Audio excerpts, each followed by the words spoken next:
Hello, everybody, and welcome back to TokWhoCast. It's not dead yet. It's been a year. It's been a year. Well, now we have more to talk about because Series 11 has finished. Yes. Including the New Year's special with Jodie Whittaker's first season as the Doctor coming to a close. And we have thoughts. You want to start off? Well, we could do... How do you want to do this? You want to talk about the individual episodes or just talk about overall? I mean, depends on how long you want this video to be. It probably won't be too long. I liked the first episode a lot. The Woman Who Fell to Earth was actually a very good one. And it was our introduction to really Chris Chibnall as a writer. And Jodie Whittaker as the Doctor as well. Yeah. The only... My issue with the first episode is that it gave us a false impression of what the type of Doctor we were going to have. How do you mean? I thought we were going to have a Doctor who was a little more hands-on and Tennant-y, making shit. She did that. She made her screwdriver and that's it. Yeah, but it was also... But then as soon as she had her screwdriver, she became Matt Smith of, I'm going to fucking use it on everything, and every time I use it, I'm going to do this. And you can't deny that. Every fucking time. She made it a big motion. It also introduced us to someone who they should have done more with over the course of the season for how they ended it. Tim Shaw. Or Zim Shaw. But we call him Tim Shaw. Toothman. Yeah. He was an okay villain. We get introduced to all these people. Grace, Ryan, Yaz, and Graham. Too many people. There were 4, and that ends up being a problem throughout the rest of the show as well. There are too many companions. Yeah, there are...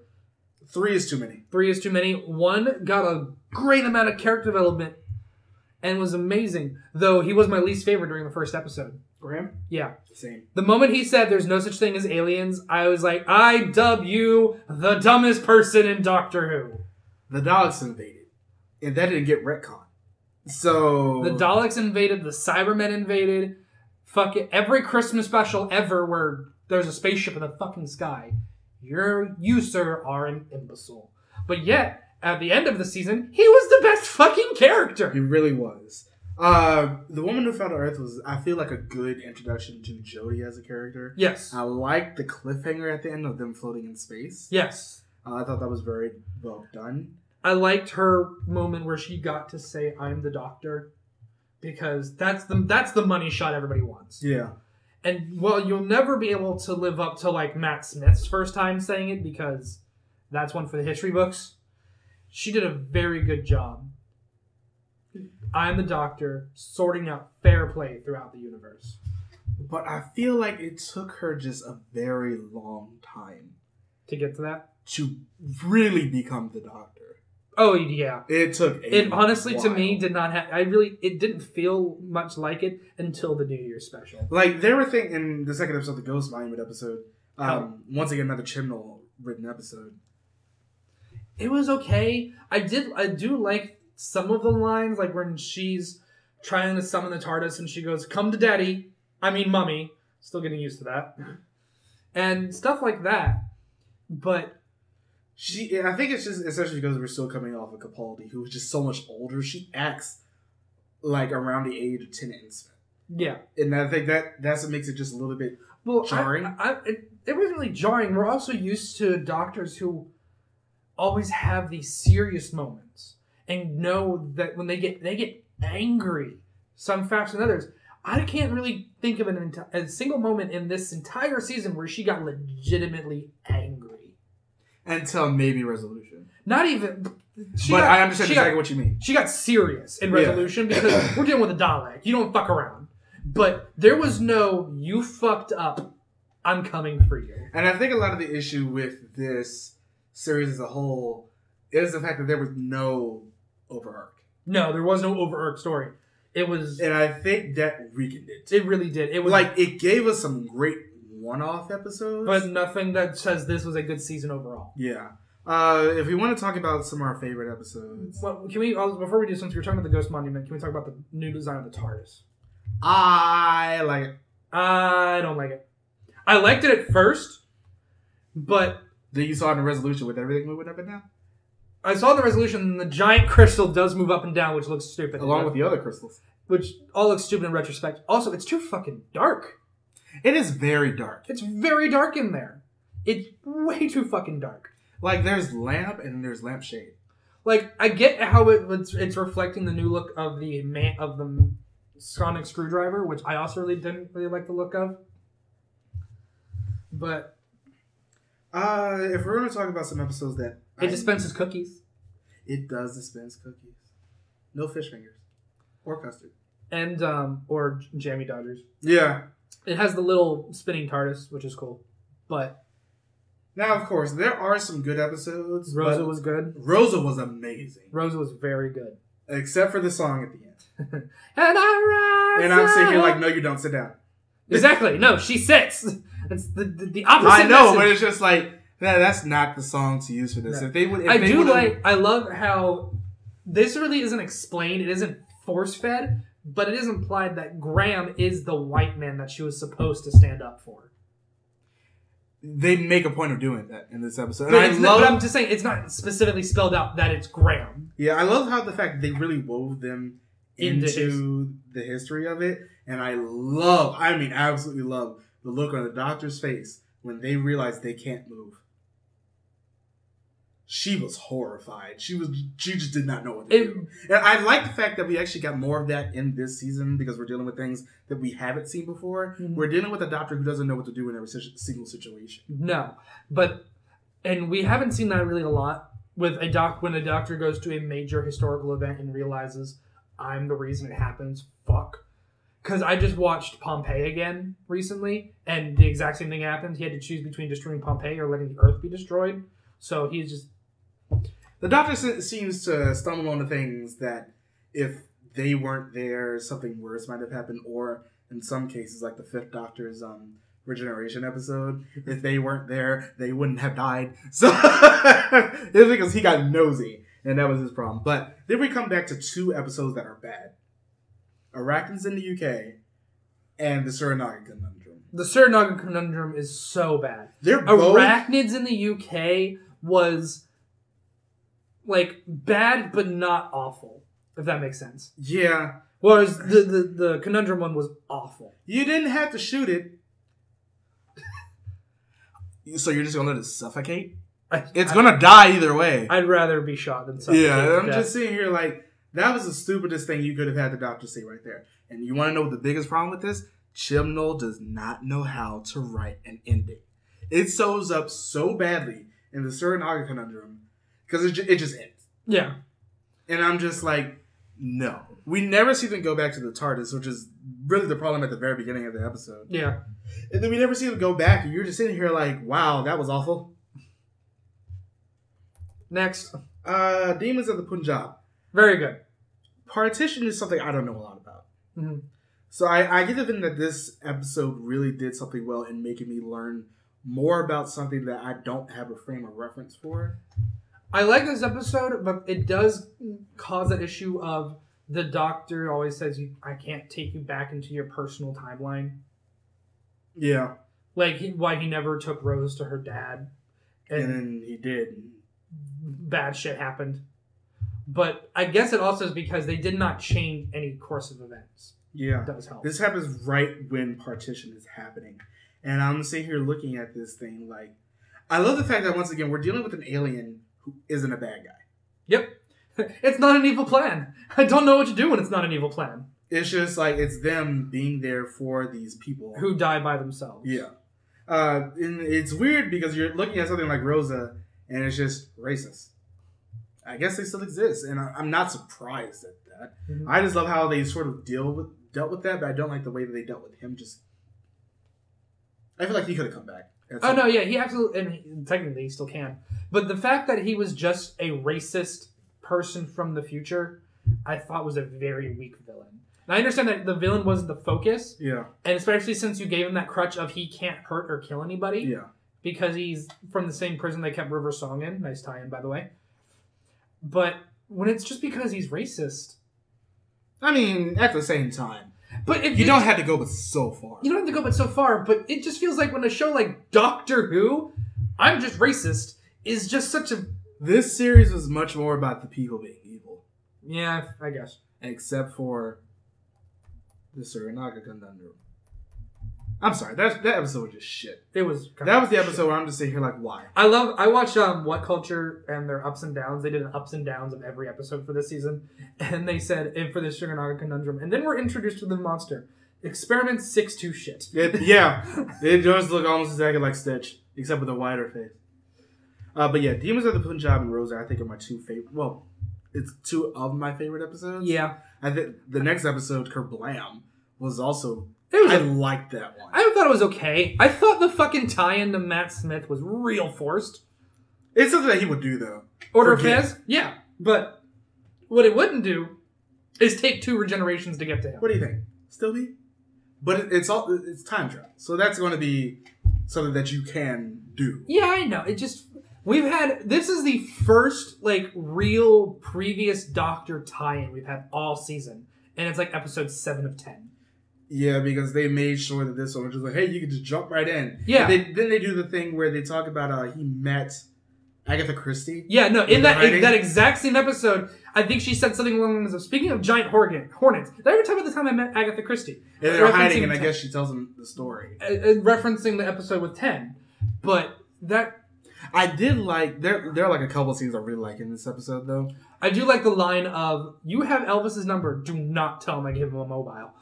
Just, there's some good moments in this season. There was the scene where, like, they're packaging up the things and Ryan's talking to the other girl. Uh-huh. And then, that manager comes in and the doctor straight up gets directly in his face and just talks him down. No, the doctor is, like I said, she has these great moments. Also, speaking of Ryan. Well, we're gonna do the character. But every episode it seems like his role is, look at that! You mean this is an alien? Alright, The Witchfires. I love this episode. I was a fan of it up until the end. Because of the ending? The aliens felt extremely forced. Or, rather, this should have been a 2-parter. I can see that, but overall, this seemed like the most Doctor Who-y episode that I liked from the But other the Who's. thing is, I feel like one of the bigger problems in this one is the fact that all season, this rule is constantly being broken, and I'm just like, you really have to stick to it every once in a while. We can't interfere in the past. And what does she do? Immediately. Oh no, she literally was like, we can't interfere. This is how they did it. They look, and then she pulls up Batman. She's gone. She's already jumped into the fucking pond. But I do like the line of, if I was still a bloke, I wouldn't have to be dealing with half of this. Now, of course, the best thing about this episode was King James. Absolutely. I loved him. And how I think he wanted to bang Ryan. He did. Yeah. I mean, that's just him. Yeah. That's the actor. Yeah. But I still thought that was a very good episode overall. It was, and then it died bomb fast for me at the end. I'm just like, why 2-parters? That's a problem. It should have done that. Ugh. And I get the feeling that they tend to write over a lot of stuff. They just wipe the board. Next episode, it takes you away with the whole mirror world thing. They really, the dad, he deserves something. He deserted his daughter. And then tricked her into staying in the house. While he goes to this parallel universe. His blind daughter. Who's played by a blind actress, by the way. Good for her. He deserted his blind daughter. Just in a house. In Sweden. Or was it Norway? Norway. Fucking same thing. It's like, yeah, there are some interesting things. The whole thing with them going into the mirror world and those moths. And that was... The moths the first time, but not so much the second time. I felt that entire middle bit was not needed. Why is there a dark tunnel? Who the fuck was that in there? Why was he in there? Now he's dead. So why was he in there? Thank you. He just existed. So I felt like that entire middle part was... But when they got there, and fucking Grace is there, but it's not Grace, and that entire development scene for Graham was fantastic. Though my complaint... And Ryan at the end. At the end, but I felt like him earning the Gramps or the Grandpa title was going to be a bigger thing. Yeah. Also, the talking frog. That's something that's so Doctor Who, I just wrote it off. I was the exact opposite. That's so out of the way for Doctor Who. I couldn't. No, it's out of the way for more modern Who, but it's not out of the way for more classic Who. Fair enough. I'm not. You watched a lot more classic Who than I have. But for modern Who, that was such a what the fuck moment. I couldn't get past it. I was sitting here like, this makes no sense. I'm here for it. Let's go crazy. And then Prince started playing. It was great. But overall, that wasn't a bad episode. Yeah, it's just like there had to be, and that's something that this show doesn't really do as well. This show also in that episode, the moment when Graham says Ryan's in trouble and fucking Grace says stay here. That is big red flag for Graham. That's not who you think it is, motherfucker. I think the biggest thing is the fact that especially throughout a lot of the season, there's a lack of consequences. There is such a lack of consequences. And I think that's the thing that's just, with each episode being a standalone, but even still, you could still do something in that episode for the people who deserve it. The dad in this episode deserved it. He deserved it terribly. I love some of the little small things that they did. When they went into the mirror world, his shirt was backwards. Really? Yeah. Did not notice that. I thought that was interesting. That is cool. But yeah, it's just like, you need consequences, and they don't do it enough. Especially when you're a dick who abandons his blind daughter. Yeah, he really deserves something. Let's talk about this last episode of the actual series itself proper. The Battle of Ramskor Afkalos. Terrible. It was okay. I thought it was bad. I thought it was okay. I'm sitting here just like... I like the attempt at the struggle of, I'm going to kill him. We don't have that right. We don't have the right to make that decision, Graham. All right, I'm going to shoot him in the foot. I'll just shoot him in the foot. That's just... And this is just a problem with me having... Once again, there are too many companions in the show. There are so many. They needed to get rid of one. They do. And I feel like at this point, the Doctor having left Graham back at home after he killed Tim Shaw would have been a perfect ending to that character. We haven't had a character like that where the Doctor just, one, doesn't lose them, or they just decide to leave on their own since... Martha? Well, Martha, yeah. But I'm talking about in a more negative light, since that one guy from Nine's run who got the thing in his head. Oh, yeah. Yeah, like in a more negative light. But he was like a 2-off episode person. Yeah, but he was a companion for a brief time. Yeah. But I felt like at this point, this would have been the perfect time for Graham to leave. Yeah. I think he doesn't. And I felt a little bit blue ball. Honestly, but now we've also set it up that Ryan could leave after the New Year's special, which let's get into that. I was really hoping he was going to.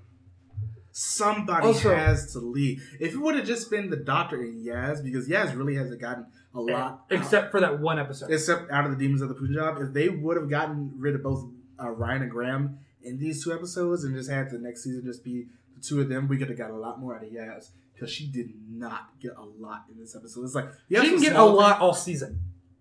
You have some small things, like in the Rosa episode, when her and Ryan are talking about racism, when they're sitting behind that dumpster, that would have been just great. And I love that whole scene in the bus where the bus driver doesn't know what to do with her because he thinks she's Hispanic and the back is only for the colored people, but so they don't really know what to do with her at that point. I also like when they're in the hotel and the cop shows up and he goes, I understand you have some, I think mongrels was the term. And the Doctor says there's no one in here that doesn't have a right to be. But yeah, Yaz really got the short end of the stick. So here was the companion roles. Well, Graham gets all the character development. Ryan goes, what's that? So the Doctor can then explain it at 5 miles an hour, and then Yaz asks for the dumbed down version. That was where their roles this season. You want to know what Yaz's role was? Being the woman? No, that was the Doctor's role, basically. But Yaz was there. It's like, one, I can trust you. You're a police officer. Go get these people out of here. Dude, that was Yaz's role. But it really did not feel as used as that could have been. Yeah. Let's talk about Resolution. I liked Resolution. I liked Resolution a lot. It was easily Chibnall's best written episode because it actually had a good ending. Is it also sad that when we saw the Dalek on the wall... That scared the shit out of me. One, it scared the shit out of me. 2, forgot it was a Dalek. Because I forgot that was what everybody knew it was going to be. And I'm like, oh fuck, it's some giant Cthulhu squid. I was like, I'm out. Because I saw that thing on the wall and it was slimy and it was just writhing. And I was like, I need to go. I was over here on my couch watching it. That thing came up and I said, no. So... They brought back the Daleks, the first classic Who villain, or returning Who villain. Yeah, it was a reconnaissance Dalek. which is fine. Yeah, I thought that was perfectly Let's fine. also talk about the fact that a Dalek got beaten by 3 ancient human armies with no firepower. Yeah, just like metal. Like pieces of the Dalek that got blown off because shield did fail at some point. But, so they used the Dalek's own shell casing and split it. And turned it into an oven. Yeah. They split it and roasted him. Went into 3 places. It wasn't the casing, it was him. Yeah, but they split him into 3 pieces. It was weird that it got revived by ultraviolet light, but they have stated before that Daleks are extremely hard to kill outside of just straight up blowing them up. Although it's just that felt sort of Deus Ex Machina. Yeah, there had to be a reason. And then he took over that girl who acted very well, by the way. No, she was fantastic. I think the thing. Also, the amount of nope.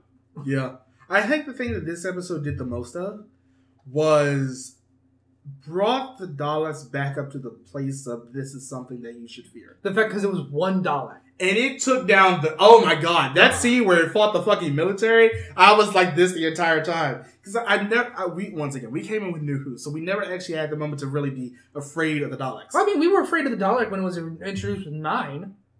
That was a different thing, though. That was a weak Dalek. And it had a point for being the way that it was. By the way, Dalek is a fantastic episode. If you haven't seen it, please go back and watch it. I watched it recently, just after seeing Resolution. Mm-hmm. And I was like, I get it. It was a great episode. Anyway, but let's talk about, before we get to that, let's talk about the scene where it phones the TARDIS and it laughs at the Doctor. And the Doctor goes, 1 sec, flip, flip, flip, flip, hologram. Say that again to my face. I was like, damn! The Doctor was like, try me, bitch. I'm not joking, bitch. At all. There's that entire moment of, let's try that again. My face, let's go. It's just the Doctor, and also you gotta love the moment. How is it that the Dalek assumes the entire time, this is a human. And they go, who are you? Scan away. 2 hearts. I'm the Doctor. Ring me bells. And then immediately starts firing. No, immediately starts firing. It was like, I'll be back. No, the dog is like, oh. And then the Doctor just stops.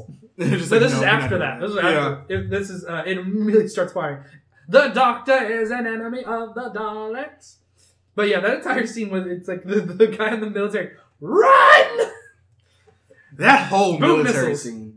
Like, yeah, that was the moment that they really brought the Daleks back as an actual force instead of. They seem more comedy. I like this design of the. It was more rustic. Yeah, it was more because it was a combination of Dalek metal and human metal. Yeah, but I like this design. I love that moment with the military and the fact that it had more than one weapon other than the goddamn whisk because laser. We really didn't have a scene like that since Dalek. Yeah, where it's just like the Dalek took down multiple people, and then the missile scene where it blew up that tank, and it calculated to hit the thing in such a way that the missile missed it. No, the tank shell ricocheted off of its own missile and then killed the tank. Yeah, I'm sitting here like, yes. Do more of this, please, with Daleks in the future. Of course, because obviously they're going to bring. I really hope the next series is just we have a story arc again, because they mentioned that whole thing with like those ribbons or rags. Oh yeah, back in the Ghost Monument, and the Doctor was like, "What? Fucking nowhere." Yeah, I feel like this show works in some ways. There's a difference between what's the showrunner's name? Chris Chibnall. And Moffat and the showrunner before Moffat, there's one thing that Chibnall has that does different than the rest of the other two. The other two play the fucking long game in terms of plots. They will play the fucking long game. Well, I don't really know about that. Chibnall did this one specifically as an introduction season. I give you that, but from what I can only go by what I've seen this far, and I haven't seen Broadchurch. But like I was rewatching The Runaway Bride with Tennant when Donna's introduced as a Christmas special before Martha. And there's a scene when the tank rolls up to shoot the spaceship down, and you hear Mr. Saxon has boarded the tank, and I'm like, he hasn't even been introduced yet. That's the master, motherfucker. That is playing the long game. So Davies in Muppet. Yeah. Let's play the fucking long game again. Yeah, I think we need anticipation. Thank you for not doing that. I wasn't going to do it this time. That would have been too easy. But yeah, I feel like we really need some anticipation to be able to be brought back into the show, so we get something to really look forward to every week. Mm-hmm. Just like, all right, where are they going to go with this thing? I really hope that when the show comes back next January, that we get something more like that. Positive things about the season overall. Go ahead. Graham, all the monster designs, even except for like 6'2" shit, like when it's practical and not CGI, like Tim Shaw looks great. The fucking demons of the Punjab look amazing. There are just the Dalek looks fine. From a design standpoint, it all looks great. Graham is great. The guest stars are great. I think but positives. Oh, the doctor. I liked her. I feel like Jodie Whittaker did pretty well just as a character. I think Jodie Whittaker did well as an actress with what she was given. Yeah. I do not think she was given a good character thus far. She's too happy. Like, we didn't really get Capaldi's doctor until like halfway through season 2. No, but until after we got Missy. Pretty much. No, and you're absolutely right. Which is why I'm still on the fence over on this, because I know the first season can always be hard. It's not like Tennant and Matt, or Tennant and Smith, who just immediately grab you in their first episodes. And Tennant had I'm not going to say a completely good first season, because that's when we got the Rex Celebratorious thing. Yeah, but he had an okay season. I would say he had a good first season, but he also... It helped with Tennant because he was going off a one-season Doctor with 9. Smith had, just like with 13, Smith has got a full reboot. His own companion, his own TARDIS, his own look, his own character. 12 did not get that. He got the remnants of 11's TARDIS that he made a little more library-y, and he got stuck. Well, he got the remnants of 11's second TARDIS. But still, it was not... And I loved his TARDIS. I missed that TARDIS. But he also got stuck with Clara. And I'm sorry, after fucking Name of the Doctor, Clara should have left. She should have left after Capaldi's first season. Then we should have got somebody else. Yeah. Because we only got Bill for 1. And Bill was great. Yeah, I like Bill. But in this season, we got the same thing. We're getting a reboot of everything. The problem is, I only like one of the 3 companions. You shouldn't have 3 fucking companions. It's two at most. That's an older thing, but even still, that's really much more of a classic. That's much more of a classic Doctor thing. They stopped doing that after the 5th Doctor because Adric died. Tegan left almost immediately after, and then we got Perry, who was with the Doctor all the way until the 6th, like halfway through the 6th, and then we got Mel, and nobody liked Mel. She just yelled. Then we got Ace, and then the show got canceled. To be fair, Donna just yelled, but Donna was great. Yeah, but Mel wasn't. So I think if I had to give this like a rating, like 5.5 out of 10. Yeah, I'm going to end up saying that just because anything that, and this is such a problem with British television, because the showrunner should not be the writer for the show too. No, I think that's you've got so much on your plate as being the showrunner. I think that's the thing that really messed this season up. Though I like some Moffat written episodes. Yeah, I like some Moffat written episodes, but we also have some bad Moffat written episodes. The Pyramid. That was a bad ending. He just does not. He did not know how to end that trilogy, or not trilogy. That it was a trilogy arc. But my like least favorite thing about this entire season, besides the companions being overshadowed, it's just the Doctor did not really seem to take some of these threats seriously. Yeah, she felt a little bit too playful at times. She felt like too much of Matt Smith's first season, where when his TARDIS was just a goddamn giant toy box. But she was too happy. I get that we just finished with the salty old man, but people died at, like, especially in the fucking hospital episode, because I can never remember the name. 6'2" shit. Oh, Suranaga. The Suranaga conundrum. Somebody died, and she's like, "Oh no, ooh, pretty." There are some moments where you see like some more serious sides, like the whole thing with Ryan's dad. Oh no! She was like, "Oh, Ryan's dad. You went to the funeral." No, that's what I was about to say. When the Doctor that I got in Resolution was the Doctor I wanted for the last 10 episodes. Yeah. I want the Doctor who would go, you weren't at her funeral. What the fuck? I want the Doctor who flips some switches and goes, say that again to my face.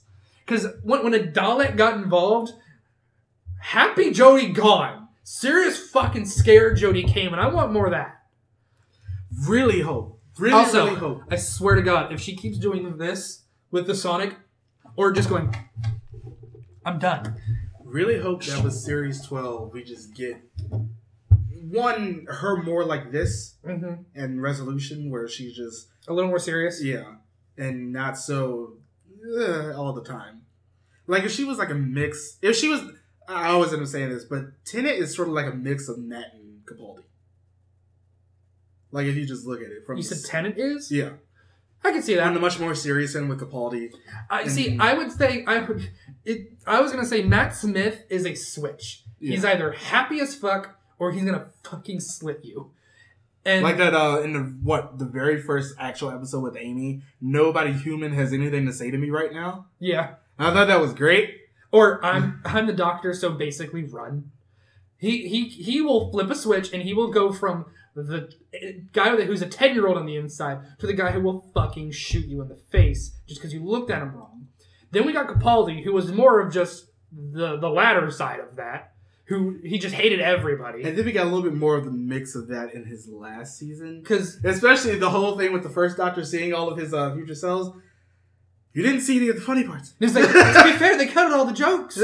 Or, why am I wearing these? Because I love it. Never take those off. What's browser history? Never take those off. It's just like, but yet, and then when we got Whittaker, she's the opposite of that. She's just the 10-year-old on the inside of part of the switch, and never. And we got some glimpses.